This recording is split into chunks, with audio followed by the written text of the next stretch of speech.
The hospital corridor was sealed by armed guards in tactical gear. Nurses whispered about the mysterious man whose phone calls made administrators shake. And somewhere in the chaos, a black woman lay bleeding from wounds she got saving a stranger. But this wasn't just any stranger. This was the Mafia boss every law enforcement agency had been hunting for a decade. And while Sonia Leeds fought to survive, her stepfather was in the visitors' lounge calculating exactly how much her heroism was worth to the people who wanted that man dead. Save a Life Medical Center smelled like antiseptic and fear. Sonia Leeds couldn't smell it, she was too far under, but the nurses could.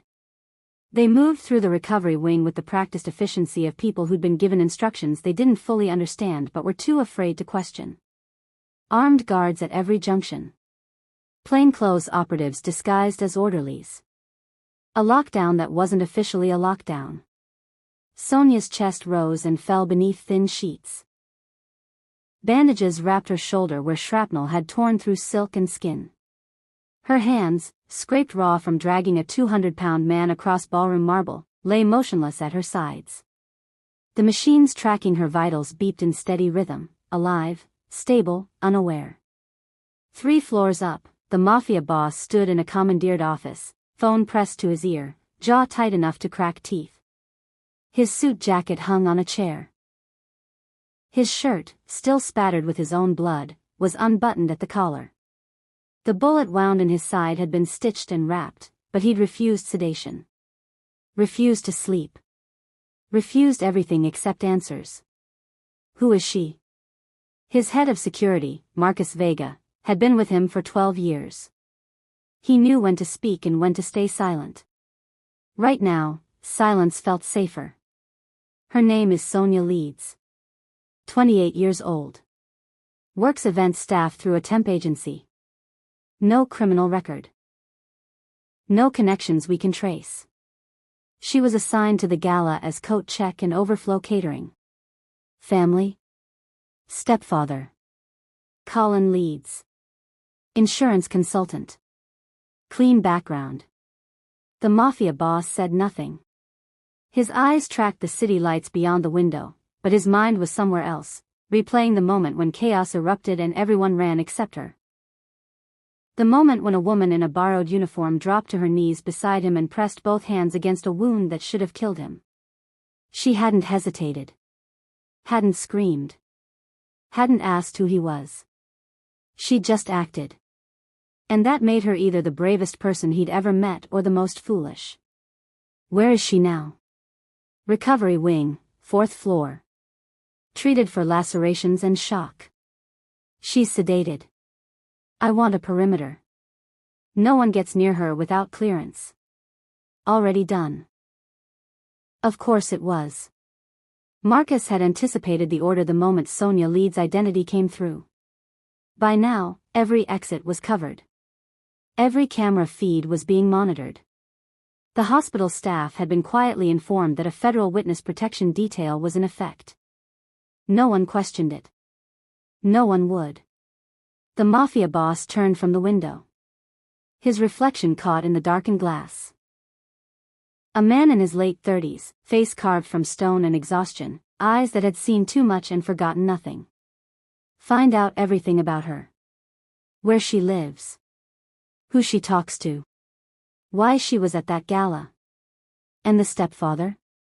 Especially him. If Sonia's story has gripped you, hit that like button and share this with someone who needs to hear it. Subscribe so you don't miss what happens when the most powerful criminal in the city realizes the woman who saved him has a stepfather with secrets of his own. The Mafia boss ended the call. For a moment, he just stood there, one hand pressed against the bandage beneath his ribs, feeling the dull throb of pain that reminded him he was still alive. Because of her. He'd built an empire on debts. On favors owed and leverage applied.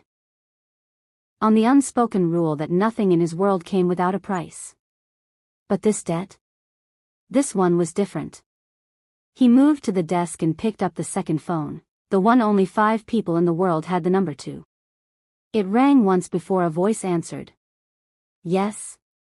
Initiate full containment protocol. Target, St. Catherine's Medical Center.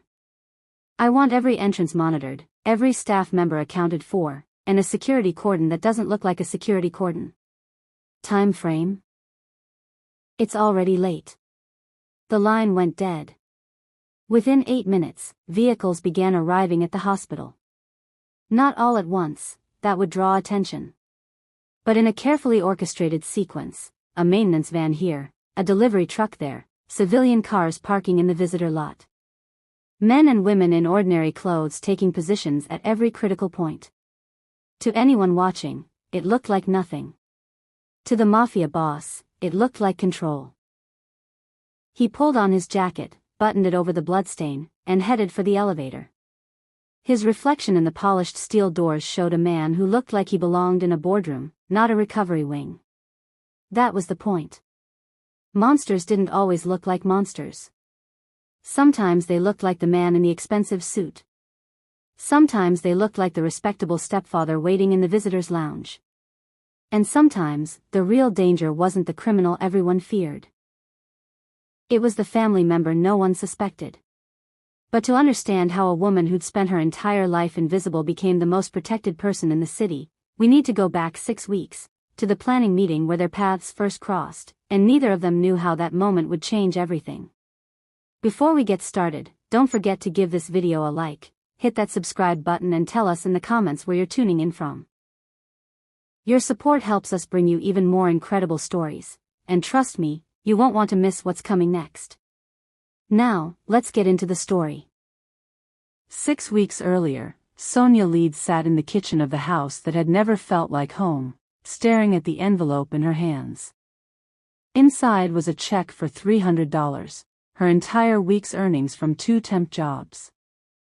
Outside the envelope, written in Colin's precise handwriting, was a list of expenses she supposedly owed: utilities, groceries, her share of the mortgage on a house her mother had paid off before she died. The math never quite added up. It never had. "You're 28 years old, Sonia." Colin stood in the doorway, coffee mug in hand, looking every bit the concerned father in his pressed khakis and cardigan. "You should be building toward independence, not living paycheck to paycheck." The irony was so thick she could taste it. But Sonia had learned years ago that pointing out contradictions only made things worse. "I'm trying," she said quietly. "Trying isn't enough." He set the mug down, moving closer with that practiced expression of disappointment. "Your mother would want you to do better. To be better." There it was. The weapon he'd sharpened to perfection. Her mother's memory, wielded like a blade every time Sonia showed signs of resistance. She folded the envelope and tucked it into her pocket. $200 left after Colin's expenses. Enough to survive. Not enough to leave. That was the point. Colin Leeds had spent a decade constructing the perfect trap. To neighbors, he was the devoted stepfather who'd taken in his late wife's daughter. To his colleagues at the insurance firm, he was the family man with the tragic backstory. To the people at church, he was the generous donor who never missed a Sunday. No one saw the careful calibration of debt and dependence. The way he'd convinced Sonia that every opportunity she lost was her own failure. The way he'd isolated her so gradually she didn't realize she was alone until it was too late to call for help. "There's a job opportunity," Colin said, pulling a printed email from his pocket. "High-end charity gala. They need event staff. $600 for one night." Sonia looked up. $600 could mean first and last month's rent. A security deposit. Freedom. What's the catch? No catch. A colleague's wife runs the staffing agency. I already put your name forward. He smiled. See? I'm always looking out for you. She took the paper, scanning the details. The Riverside Foundation Annual Gala. Black tie event. Serving and coat check positions available. When is it? 2 weeks. I told them you'd do it. Of course he had. Just like he'd told her bank she'd co-signed the loan for his car. Just like he'd told the landlord of her last apartment that she'd changed her mind about renewing the lease. Sonia folded the paper. Okay. Good girl. Colin picked up his mug and headed for the door. I'll let them know. She waited until his footsteps faded upstairs before letting out the breath she'd been holding. 2 weeks later, Sonia stood in the service corridor of the Riverside Grand Hotel, adjusting the ill-fitting uniform they'd given her. Around her, other temp workers checked their phones and complained about the traffic. None of them noticed the additional security. The men in expensive suits with wires in their ears. The way certain guests were escorted through side entrances while others waited in the main lobby. Sonia noticed. She always noticed the things other people missed. In the ballroom, champagne flowed and speeches droned. Sonia carried trays and collected coats and stayed invisible the way she'd learned to stay invisible everywhere. She didn't see the man in the corner, watching with eyes that catalogued threats the way other people catalogued faces. She didn't know his name. She didn't know that in less than 2 hours, the crystal chandeliers would shatter, the screaming would start, and her life would fracture into before and after. The first shot rang out at 10:47 p.m. And Sonia Leeds stopped being invisible forever. The chandelier exploded first. Not from a bullet, from the shockwave of bodies hitting the table beneath it as guests dove for cover. Crystal rained down like deadly snow while screams ricocheted off marble walls. Sonia's tray hit the floor, champagne flutes shattering in a sound that barely registered beneath the chaos. Training took over. Not formal training, survival instinct honed from years of reading rooms and anticipating violence before it arrived. She dropped low, scanning for exits, counting seconds between gunshots. 3 shooters. Maybe 4. Coordinated. Professional. The security detail was already moving, but they were outflanked. Guests trampled each other toward the main doors. A woman in diamonds stumbled, fell, was crushed beneath the stampede. That's when Sonia saw him. The man from the corner, the one who'd been watching the room like he owned it, was down. Not diving for cover. Actually down. His white shirt blooming red, one hand pressed against his side, the other reaching for a gun that had skidded 3 feet away.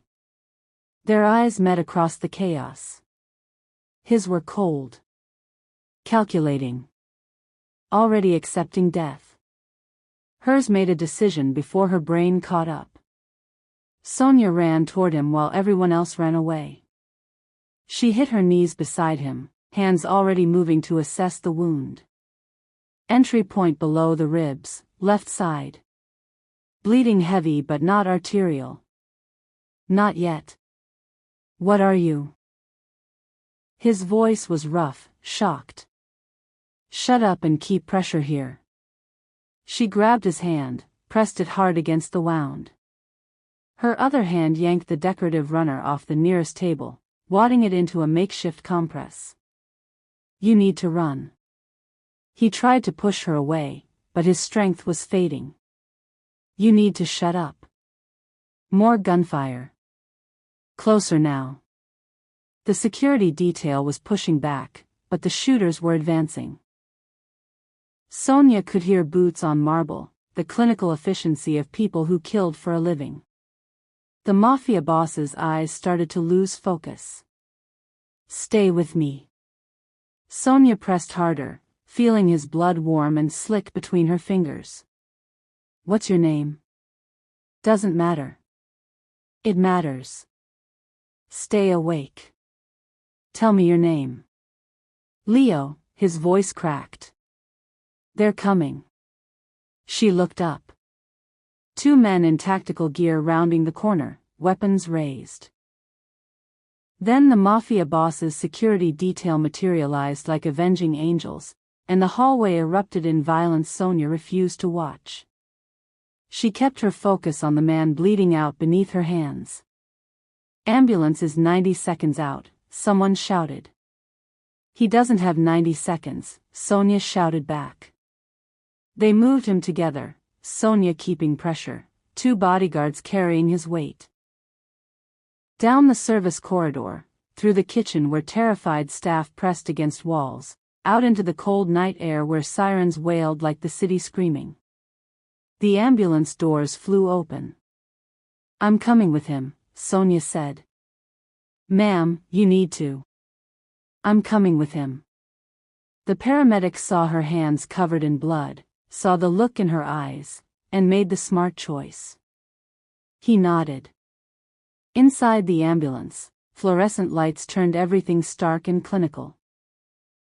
The paramedic worked with practiced speed, for line, oxygen mask, pressure bandages. The Mafia boss's vitals displayed on screens that beeped warnings Sonia didn't understand but recognized as bad. "Stay with us," the paramedic said, checking pupil response. The Mafia boss's eyes found Sonia's. For a moment, clarity returned. "Why?" he whispered. "Because someone should." His hand found hers, the same hand still pressed against his wound. And squeezed once before his eyes rolled back and consciousness left him. "We're losing him," the paramedic said. 2 minutes out.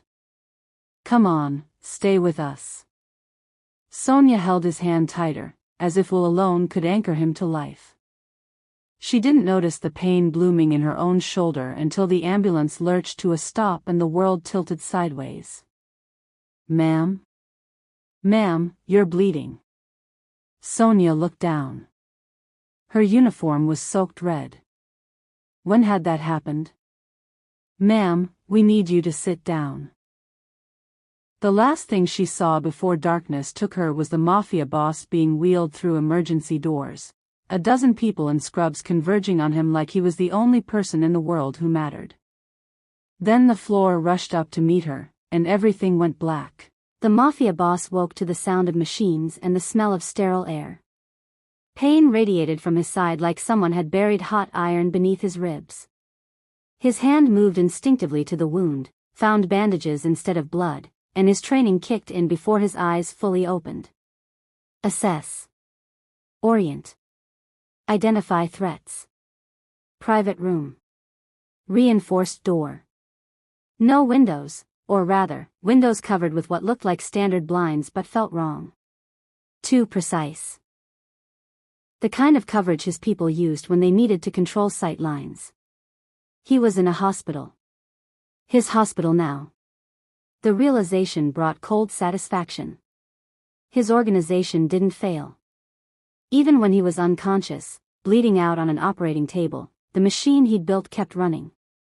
Marcus would have mobilized within minutes.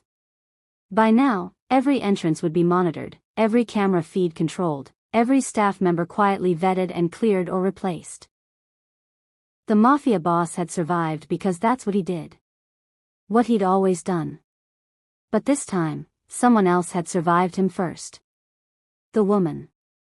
The memory came back in fragments, her hands on his wound, her voice cutting through the chaos, her eyes meeting his with something that wasn't fear or calculation but simple, stubborn refusal to let him die. Because someone should. Asterisk. No one had said something like that to him in 20 years. No one looked at him and saw someone worth saving rather than someone worth using. The door opened. Marcus Vega entered, phone in hand, expression neutral in the way that meant 1,000 things were happening simultaneously and all of them were under control. "Status," the Mafia boss said. His voice came out rougher than expected. "You've been out for 6 hours. Surgery was successful. No permanent damage. The hospital is secured, we're running it as a federal witness protection cover. Local PD thinks you're a government asset. No one's asking questions." The woman. Sonia leads. She's 3 floors down, sedated. Treated for shrapnel wounds and shock. She's stable. The Mafia boss processed this. Sonia Leeds. Now he had a name for the person who'd rewritten the rules of his survival. I want her protected. No one gets near her without clearance. Already done. Marcus paused. There's something else. Her stepfather just arrived. Colin Leeds. He's in the visitors' lounge. Something in Marcus's tone made the Mafia boss look up sharply. And? He's asking questions. Too many questions. About who's here, why there's security, what happened at the gala. Marcus pulled up something on his phone. He saw our people in the corridor. Started making calls. The Mafia boss's jaw tightened. Most civilians saw men in suits and assumed nothing. The ones who started making calls were either connected or stupid. Run a full background. Everything. Employment, finances, associates, traffic violations. I want to know who Colin Leeds really is. On it. Marcus moved toward the door, then stopped. One more thing. He recognized your name. The temperature in the room dropped 10 degrees. Say that again. When the nurse mentioned your name in passing, just your first name, Leeds went pale.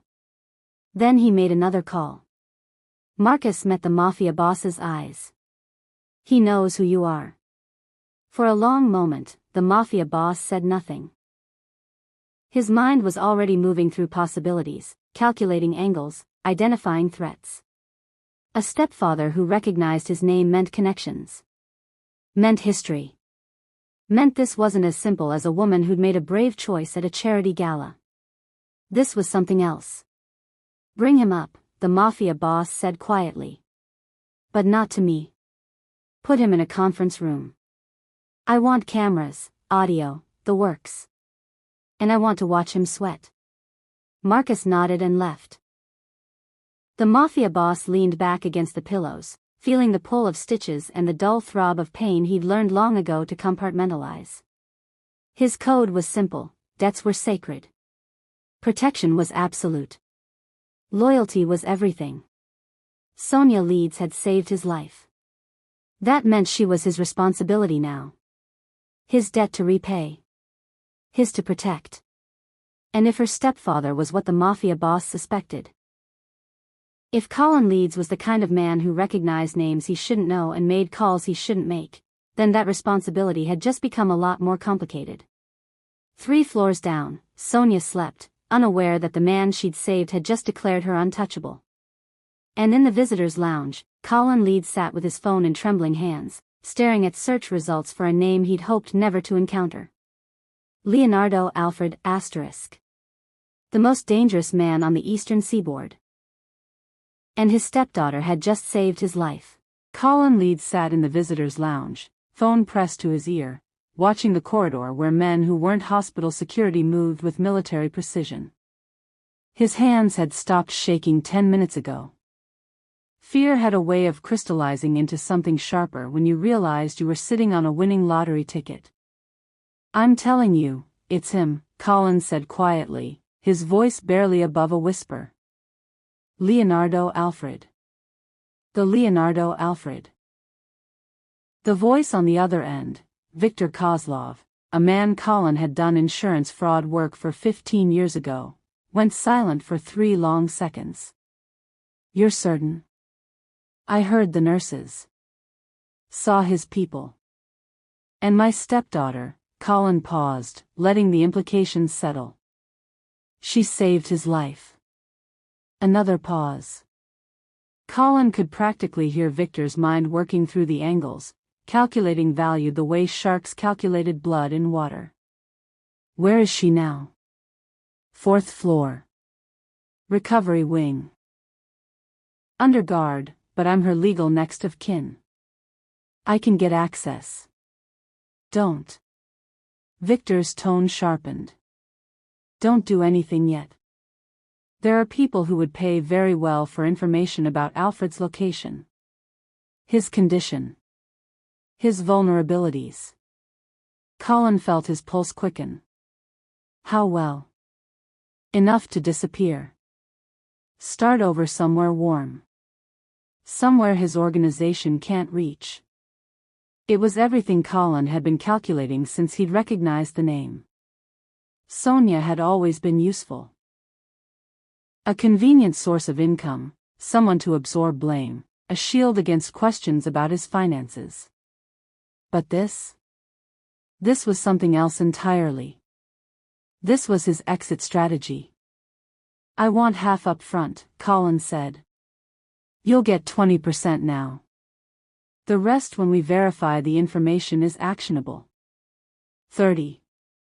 25. And Colin? Victor's voice dropped. If you're lying, if this is some scheme to extort money, they will find you. Do you understand? Colin understood perfectly.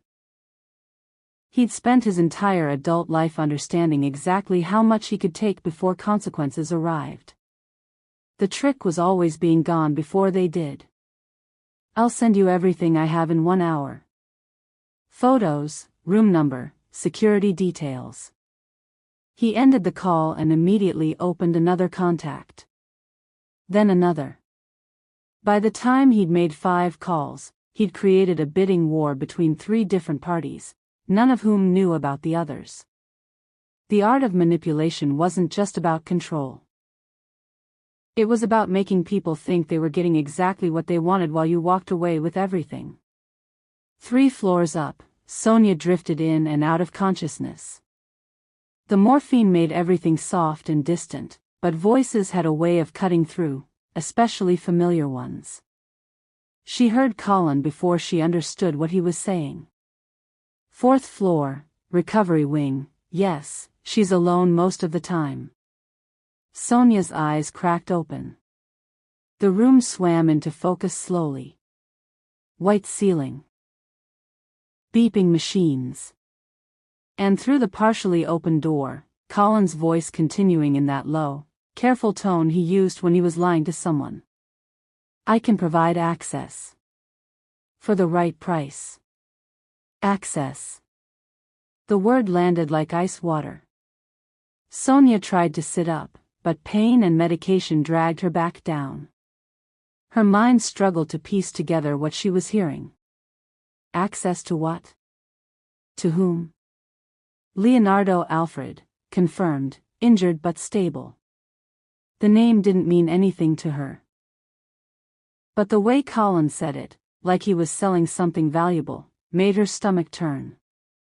My stepdaughter saved his life, that makes her leverage. Leverage. The word echoed in her skull, familiar and poisonous. It was the same word Colin had used when he'd convinced her to co-sign loans. When he'd taken control of her mother's life insurance. When he'd explained why she owed him for the roof over her head. She'd always been leverage to him. But this felt different. This felt dangerous. Sonia's fingers found the call button beside her bed, but before she could press it, footsteps approached and Colin's voice cut off abruptly. She let her eyes fall closed, breathing steady, pretending the morphine had pulled her back under.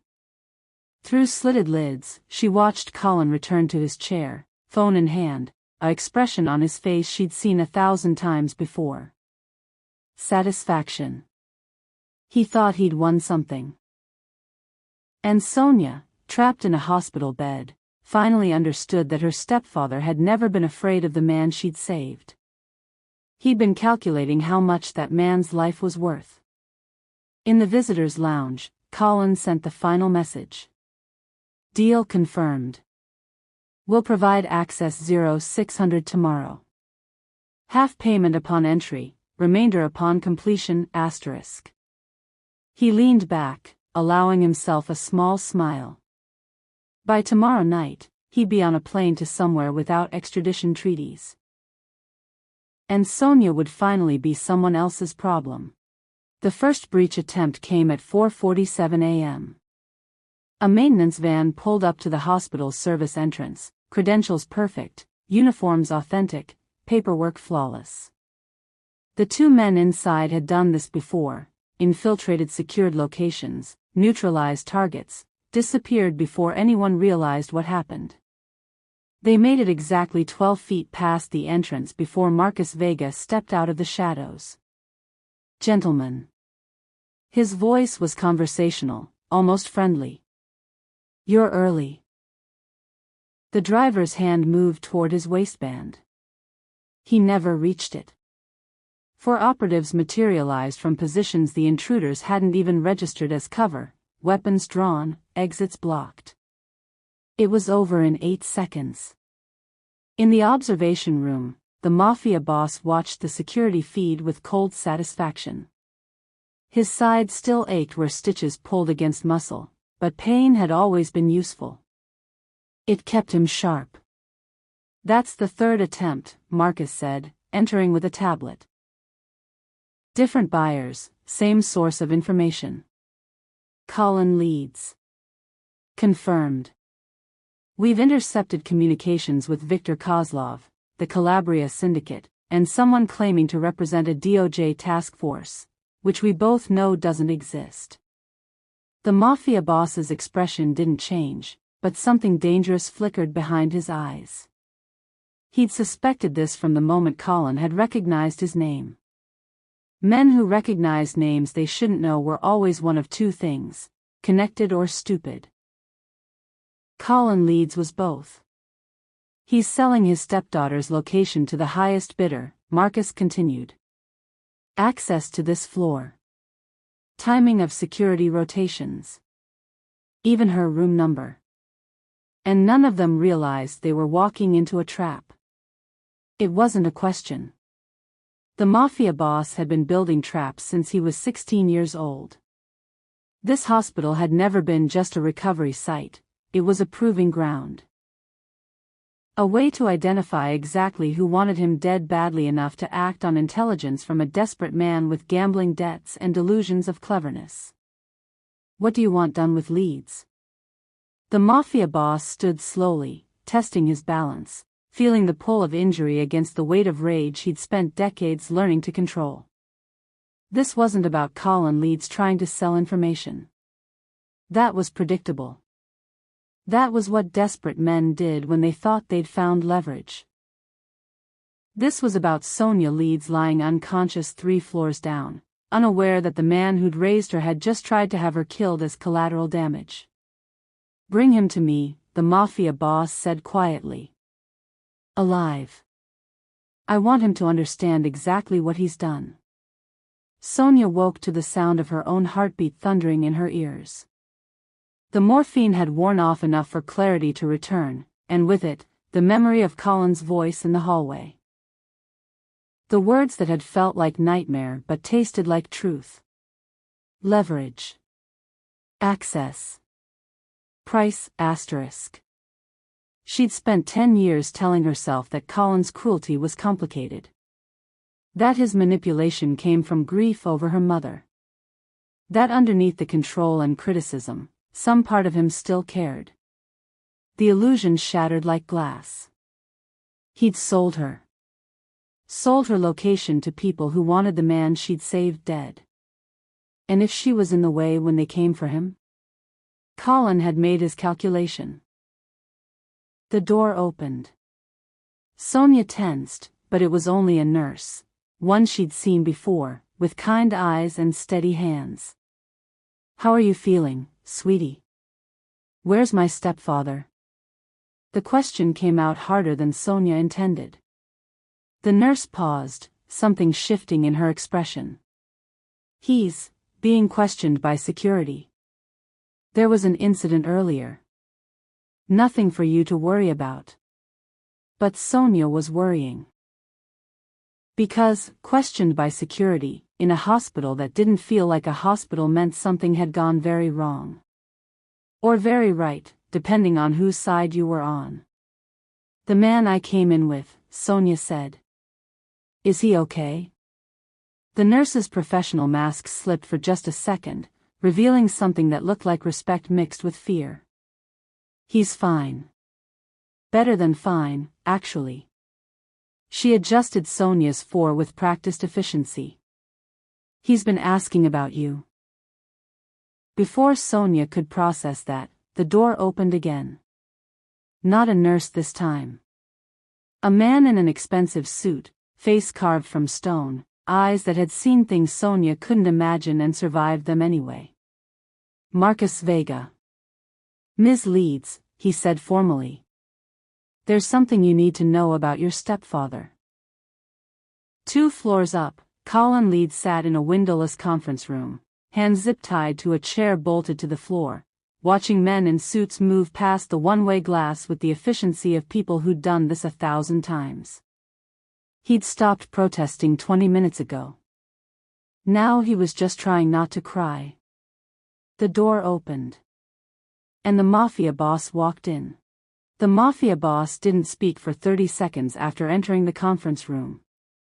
He just stood there, letting Colin Leeds marinate in his own terror, watching the older man's carefully constructed respectability dissolve like sugar in acid.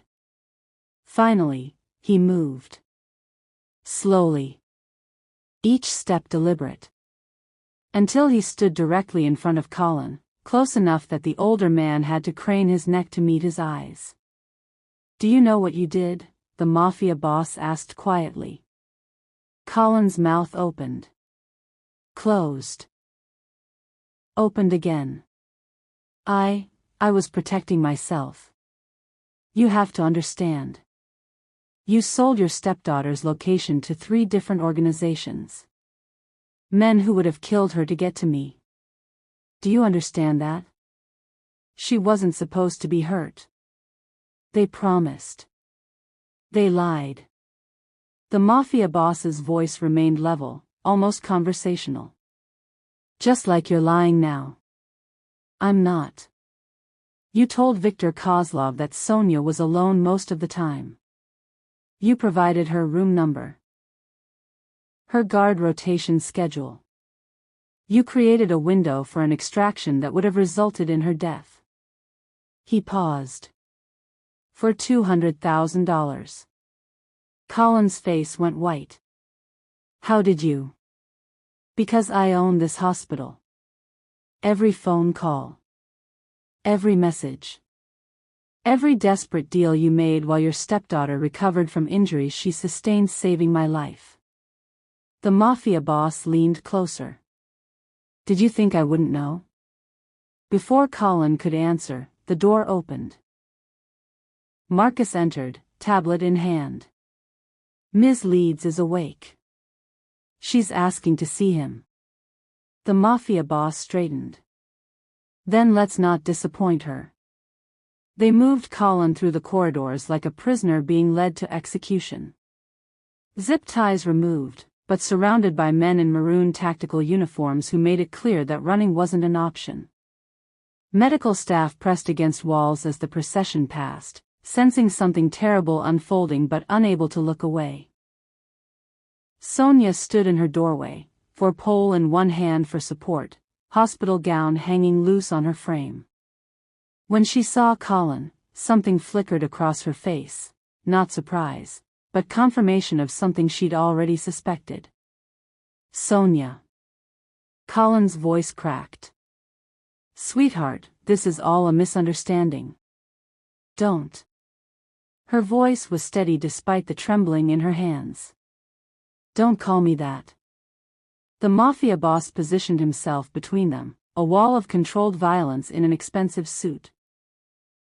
He held up his phone, and Colin's voice filled the corridor from the speaker. My stepdaughter saved his life, that makes her leverage, asterisk. Nurses at the station froze. Doctors turned. Even the guards, who had seen terrible things, looked uncomfortable. The recording continued. I can provide access. For the right price, asterisk. Sonia's face remained impassive, but her knuckles went white around the 4-pole. She's alone most of the time, 4th floor, recovery wing, asterisk. Stop, Colin whispered. Please, stop. The Mafia boss didn't stop. He let the entire conversation play. Every deal, every price negotiation, every moment. Colin had calculated Sonia's worth in dollars and decided she was expendable. When the recording ended, the silence was devastating. "I didn't mean," Colin started. "Yes, you did." The Mafia boss's voice cut through the air like a blade. "You meant every word. You've been selling her in pieces for years." This was just the first time the price was high enough to risk her life. Colin turned to Sonia, tears streaming down his face. Real tears, possibly the first genuine emotion he'd shown in a decade. "I raised you. After your mother died, I gave you a home. You gave me a cage." Sonia's voice was quiet but absolute. "And you just tried to sell the key." Colin lunged forward, desperation making him stupid. "You don't understand what it's like. The debts, the pressure." He made it 2 steps before guards intercepted him. Not roughly, they didn't need to be. Colin Leeds collapsed like a puppet with cut strings, all the strength leaving him as he realized there was no argument, no manipulation, no performance that would save him now. He crumpled to his knees in the sterile hospital corridor, surrounded by witnesses, his respectable mask finally shattered beyond repair. The Mafia boss turned to Sonia. Their eyes met across the space where Colin sobbed into his hands. "What happens to him," the Mafia boss said quietly, "is your choice." And for the first time in 10 years, Sonia Leeds understood what power actually felt like. Not control. Not manipulation. But choice. The corridor felt like a courtroom. Fluorescent lights hummed overhead. Guards stood at attention. Medical staff pretended to work while watching from the corners of their eyes. And in the center of it all, Colin Leeds knelt on polished linoleum, waiting for a verdict he'd spent 10 years earning. The Mafia boss didn't move. He stood between Sonia and Colin like a wall, but his attention was entirely on her. "He tried to have you killed," he said quietly. "By any measure of justice. My world's or yours, that deserves consequences." Sonia's grip on the 4-pole tightened. Her shoulder throbbed where shrapnel had torn through muscle. Her ribs ached with each breath. But the pain in her chest had nothing to do with physical wounds. "What kind of consequences?" she asked. The Mafia boss's expression didn't change. "That depends on what you want." Colin's head snapped up. "Sonia, please. I wasn't talking to you." The Mafia boss's voice dropped 10 degrees. Colin went silent. Sonia looked at her stepfather, really looked at him, maybe for the first time in years. Not through the lens of obligation or guilt or the desperate hope that somewhere beneath the cruelty was the man her mother had loved. Just looked. She saw a coward. A manipulator. A man who'd built his entire life on making other people smaller so he could feel large. And she realized something that should have been obvious years ago. He'd never had power over her. She'd given it to him. Every time she'd stayed, every time she'd believed his lies, every time she'd accepted that his version of family was the only one she deserved. "What do you want from me?" Sonia asked Colin directly. He blinked, confused. I want you to forgive me. To understand." "No," she cut him off. "What do you want?" "Not what you think I want to hear." "What do you want?" The question landed like a slap. Colin opened his mouth, then closed it. For 10 years, he'd told Sonia who she was, what she owed, how she'd failed. But no one had ever asked him to look at himself. He swallowed hard. "I want to disappear. Start over. Away from the debts and the pressure and me." Colin's silence was answer enough. Sonia turned to the Mafia boss. Can you make him disappear? Something flickered in the Mafia boss's eyes, surprise, maybe, or respect. Yes. Without killing him? If that's what you want. Sonia nodded slowly, processing the weight of what she was about to say. This wasn't mercy. It wasn't forgiveness. It was something simpler and more powerful, letting go. I want him gone, she said. Out of the city. Out of my life. I want every debt he put in my name erased. Every piece of paper he made me sign, nullified. I want my mother's life insurance money that he stole. And I want him to know that he only gets to walk away because I chose to let him. The Mafia boss studied her for a long moment, then nodded. Consider it done. He turned to Marcus. Process him. New identity, one-way ticket to somewhere without extradition. He gets one chance. If he ever comes back, if he ever contacts her, if he even thinks about her name. Understood, Marcus said. Wait, Collins started to stand. Guards moved him back down. You don't get to talk anymore, the Mafia boss said flatly. She gave you something you don't deserve. Take it and disappear. They lifted Colin to his feet. He looked at Sonia one last time, something like desperation in his eyes, maybe hoping for the absolution she'd given him countless times before.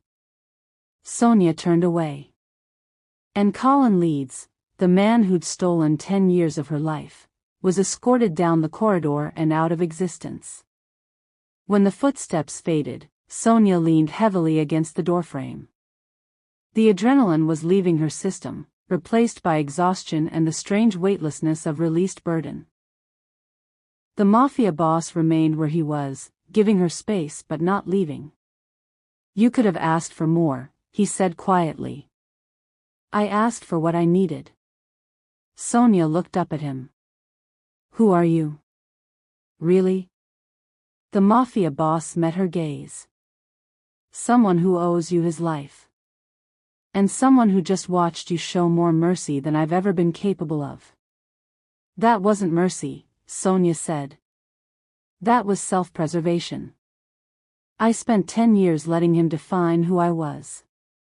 I'm not giving him one more second. For the first time since she'd met him, the Mafia boss smiled. It was small, barely there, but genuine.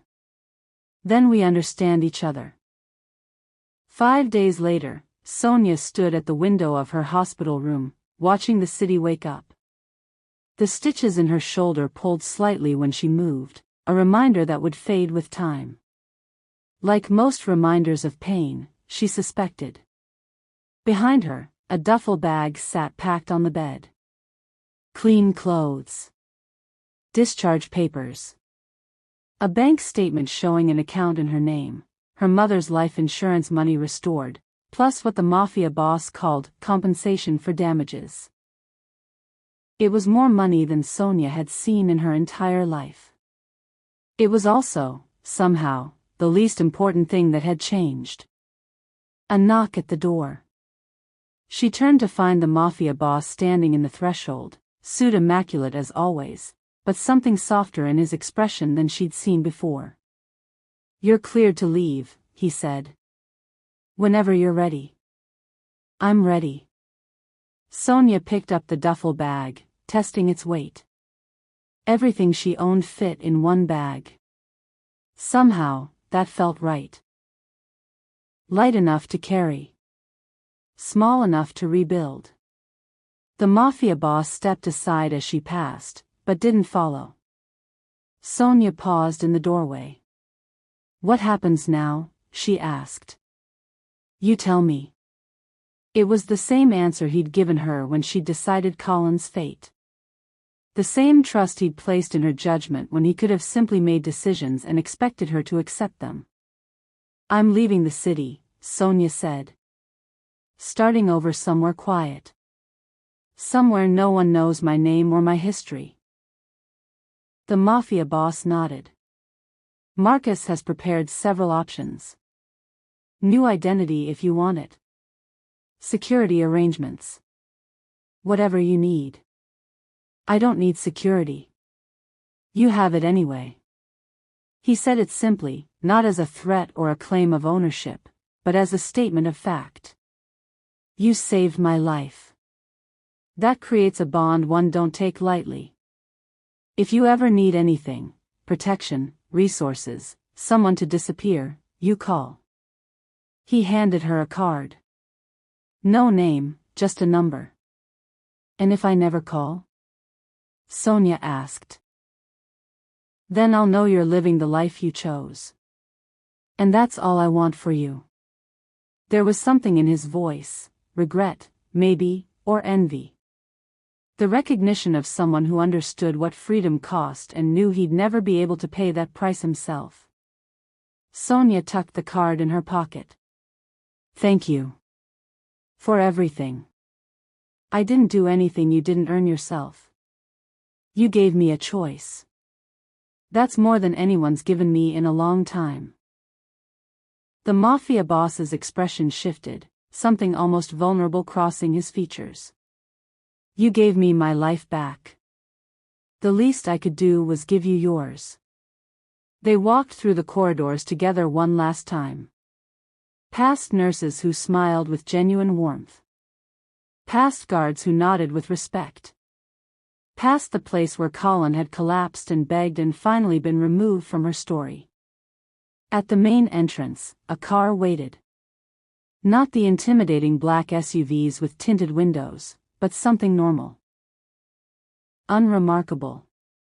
The kind of car that blended into traffic and didn't draw attention. The driver will take you wherever you want to go, the Mafia boss said. Airport, train station, anywhere. Sonia set her bag in the trunk, then turned back. On impulse, she held out her hand. The Mafia boss looked at it for a moment, this simple gesture of equals, then took it. His grip was firm but careful, conscious of her healing injuries. Be careful out there, Sonia said. Always am. A pause. You too. I'm leaving the city, Sonia said, and hated how the words tasted like loss. The Mafia boss's expression didn't change, but something flickered in his eyes. Is that what you want? It's what I need. That's not what I asked. Sonia set down the duffel bag. What do you want me to say? That I wish things were different? That I keep thinking about, she stopped herself. About what? About someone I barely know who turned my life upside down in a week. She laughed, but it came out bitter. You're dangerous. Your world is dangerous. And I just spent 10 years escaping one cage. I'm not walking into another. The Mafia boss stepped closer. Not threatening, careful. I would never cage you. You wouldn't mean to. Sonia met his eyes. But that's what happens when you care about someone in your world, isn't it? They become leverage. Weakness.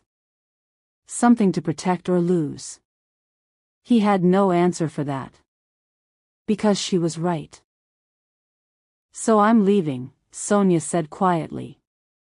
Before either of us makes a mistake we can't come back from. And if I asked you to stay? Then I'd know you care more about what you want than what I need. The Mafia boss absorbed that like a blow. Then, slowly, he nodded. You're right. He handed her the card with his number.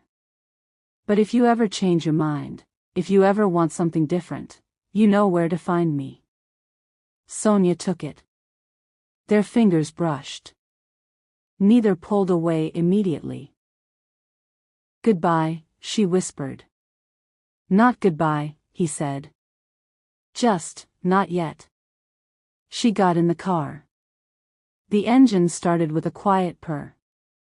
Through the window, She watched the Mafia boss step back, hands in his pockets, looking somehow smaller without the hospital, the guards, the weight of his empire pressing down. Just a man who'd survived something terrible and was grateful to still be standing. The car pulled away from the curb. Sonia watched St. Catherine's Medical Center shrink in the rearview mirror. That strange fortress where her life had fractured and rebuilt itself in the span of a week. She thought about Colin, disappeared into whatever new existence the Mafia boss's organization had crafted for him. She thought about the money in her account, the possibilities stretching ahead like an open road. She thought about the man she'd saved, who'd given her something more valuable than protection or wealth. He'd given her power over her own story. The most dangerous man in the city had mobilized an empire to keep her safe. Had placed weapons and resources and absolute authority at her feet.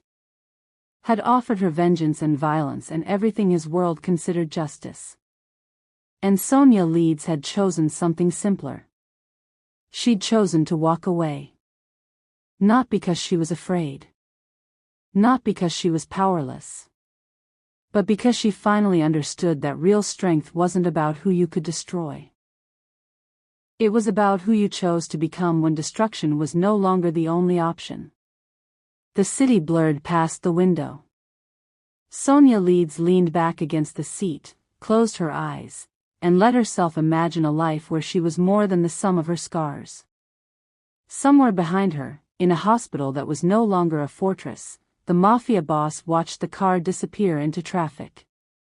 And for the first time in 20 years, he smiled at something he'd let go. 6 months later, Sonia stood in a coffee shop 3 states away, living under a name Colin Leeds would never find. The scars on her shoulder had faded to silver lines. The money in her account stayed mostly untouched. She was building something new with her own hands. Her phone buzzed. Unknown number. She almost didn't answer. But something made her pick up. Sonia Leeds. His voice, instantly recognizable even across hundreds of miles. The most dangerous man in the city became her shield. But Sonia Leeds saved herself, asterisk.